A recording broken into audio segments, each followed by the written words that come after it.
જય હિન્દ. નાગરિકોને સરકારી માહિતી તથા જાણકારીથી અવગત કરવા માટે સરકારશ્રી દ્વારા અનેક સિટીઝન પોર્ટલ ઉપલબ્ધ કરવામાં આવેલ છે, જે સરકાર તથા તેના નાગરિકો વચ્ચે સેતુ તરીકે કામ કરે છે, જે વધુ સક્રિય, જાણકાર અને પ્રતિભાવશીલ નાગરિકોને પ્રોત્સાહન પૂરું પાડે છે. સરકારના પ્રજાલક્ષી અભિગમના ભાગરૂપે CEIR પોર્ટલ લોન્ચ કરવામાં આવેલ છે. CEIR central equipment identity register, જેની મદદથી તમે જાતે જ પોતાનો ચોરાયેલ અથવા ગુમ થયેલ મોબાઈલને ટ્રેક અને બ્લોક કરી શકો છો.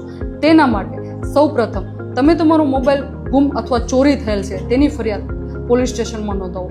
ત્યારબાદ સરકારના ઓથેન્ટિક વેબસાઇટ પર જઈને તમારા મોબાઈલની IMEI સહિતની વિગત ભરી અને FIRની ડિજિટલ કોપી અપલોડ કરીને સબમિટ કરવાથી જ તમારો મોબાઈલ પરમનેન્ટલી બ્લોક થઈ જશે. અને જ્યારે કોઈ ચોર અથવા તેનો દુરુપયોગ કરનાર વ્યક્તિ મોબાઈલ ચાલુ કરી અને સિમ ઇન્સર્ટ કરશે તેવું જ પોલીસને એલર્ટ જશે અને તમારો મોબાઈલ સર્વેલન્સ પર રાખવામાં આવશે અને ત્યારબાદ ટ્રેક થઈ ગયેથી તમારો મોબાઈલ પરત મળી જશે. જ્યારે તમને તમારો મોબાઈલ પરત મળી જાય ત્યારે તમે તમારો મોબાઈલ અનબ્લોક પણ કરી શકો છો.